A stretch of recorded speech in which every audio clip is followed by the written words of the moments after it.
¿Qué es una simiocracia? Para obtener la respuesta, retrocedamos antes al año 2008. Tras años de bonanza, la burbuja inmobiliaria y financiera estalló. La bolsa se desplomó y la inmobiliaria Martín Safadesa protagonizó la mayor quiebra de la historia de España, dejando un agujero de 7.000 millones de euros a sus acreedores, en su mayoría bancos y cajas, que tuvieron que joderse y apañarse con su inmenso stock de suelo y viviendas sobrevaloradas.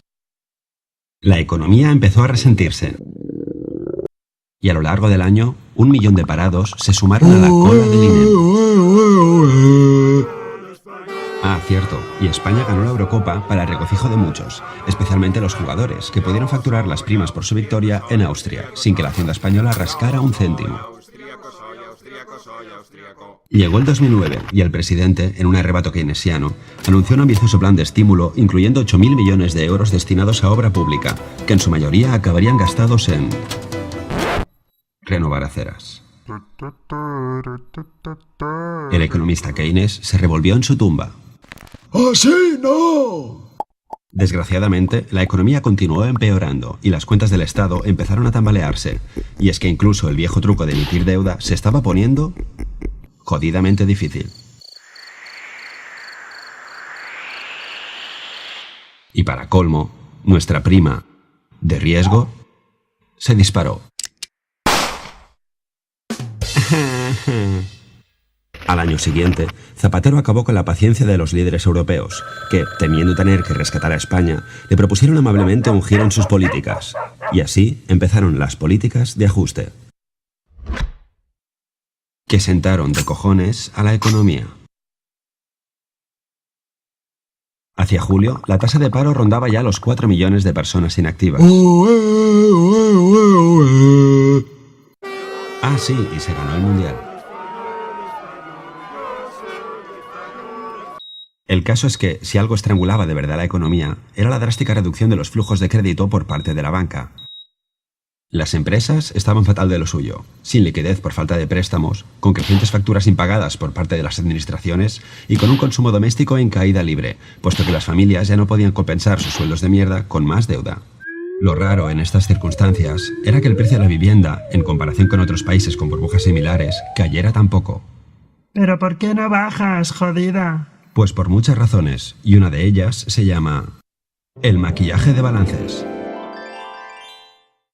Bancos y cajas habían aceptado, como pago por las deudas de inmobiliarias en ruina, grandes cantidades de stock inmobiliario.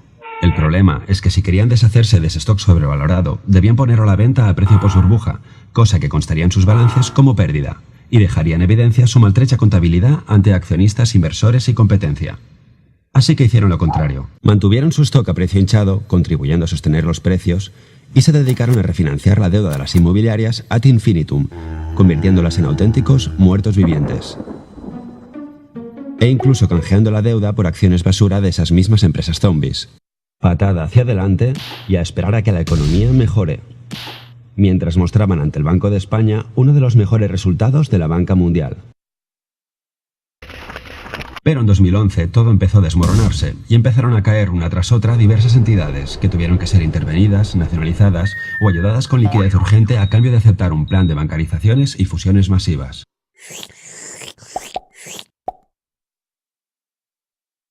Que conllevaron una reducción de plantilla, pero paradójicamente mantuvieron las cúpulas directivas por duplicado o triplicado. No sabemos si para evitar que algún alto cargo destapara las prácticas cometidas hasta el momento, fruto del clásico triángulo pasional. Que si A designa los cargos directivos de C, que si C es a su vez accionista de I, que si I financia la campaña electoral de A, que si A hace un plan urbanístico a medida de I, que si C financia el proyecto de I con el aval de A, que si I reparte maletines entre A y C. Con la crisis, el amor interracial no cejó. Que si tú me compras deuda del Estado cuando nadie la quiere, que si yo rescato hasta la más ruinosa de las cajas, que si el Estado avala tu emisión de deuda, que si yo indulto a un alto cargo tuyo condenado a cárcel, que si tú perdonas una deuda millonaria de mi partido, que si yo te presto la fianza para no ir a prisión preventiva. Por otra parte, algunos sectores que se sobredimensionaron durante la burbuja llevan toda la crisis apañándoselas para mantener su inviable tamaño, ya sea dejando de pagar Hacienda, recurriendo al rescate del Estado o falseando sus cuentas una y otra vez, hasta convertir el sector público y financiero español en poco más que un atajo de insolventes que se prestan dinero los unos a los otros, haciendo que muchos inversores extranjeros prefieran arrancarse los ojos antes que prestar un solo céntimo a este trupe de muertos vivientes. Mientras, nos acercamos a los 5 millones de parados y sufrimos un déficit descontrolado que obliga a más ajustes. Y ni siquiera el chorro de liquidez del Banco Central Europeo hacia nuestra banca ha conseguido hacer fluir el crédito hacia el resto, puesto que tras 4 años de patada hacia adelante, el agujero a tapar ya es descomunal. Es el problema de no amputar la gangrena a tiempo, que al final la convalecencia se alarga. Habrá quien crea que nos gobiernan astutos villanos que controlan eficientemente nuestro destino. Pero yo soy más del principio de Hanlon. Vamos, que estamos gobernados por ineptos. ¡No!